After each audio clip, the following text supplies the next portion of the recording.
Donc, accent 1, accent 2, accent 3.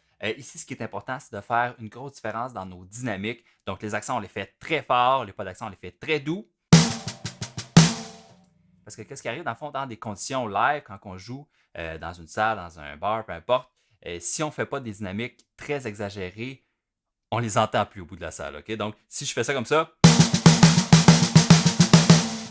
OK, il y en a qui sont un peu plus fortes que d'autres, mais pas assez. Le rendu au bout de la salle, ça a l'air tout pareil. Tandis que si je fais ça, peu importe où on se trouve, on est sûr de bien voir qu'il y en a des plus doux, il y en a des plus forts. Donc, première chose, on pratique nos dynamiques pour qu'ils soient bien clairs. Ensuite, on les fait comme tels. On peut les déplacer sur les tomes. Donc, comme j'ai déjà fait, vous faites doux sur la caisse claire. Quand vous avez vos accents, vous allez chercher sur le tome. Donc, accent de la droite, je le fais sur le floor. Accent de la gauche, je peux le faire sur le tome.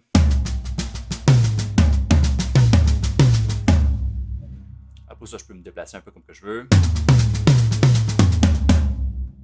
Et après ça, je peux tout faire, mettons, sur la caisse claire, mais rajouter ma grosse caisse en même temps que mes accents. Donc, quand ça va bien et que je sens que c'est tête, je peux même, à la place de faire mes accents sur la caisse claire, aller chercher sur les crashs.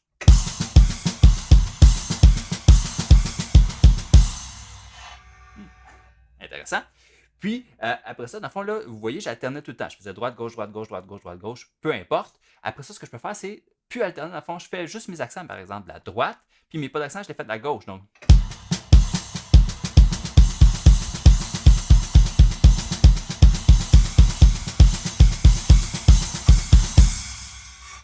ou l'inverse, la gauche.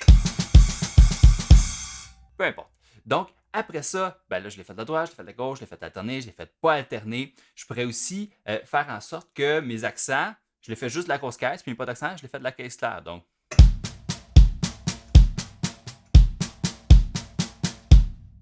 ou même juste une main. Puis l'autre, après ça, soit je fais un hi-hat en coche, ou je pourrais même aller chercher une right swing. Si je prends par exemple mon accent 3, qui est ternaire, donc on est en 12-8, je peux la faire en swing. Donc je fais ma right swing.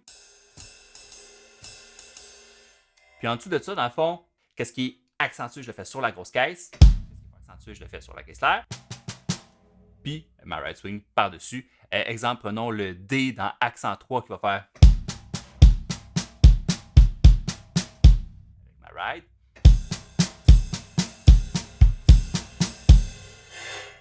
Ou plus vite.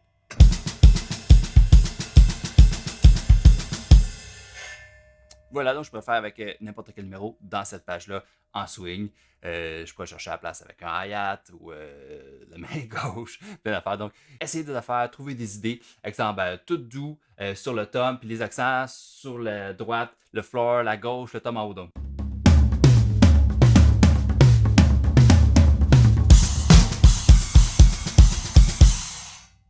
On essaie de faire, ça nous fait plein d'idées pour des passes, pour des beats, pour des solos, peu importe. Donc, accent, attention à vos nuances, bien exagérés, alternés ou pas, à vous de voir.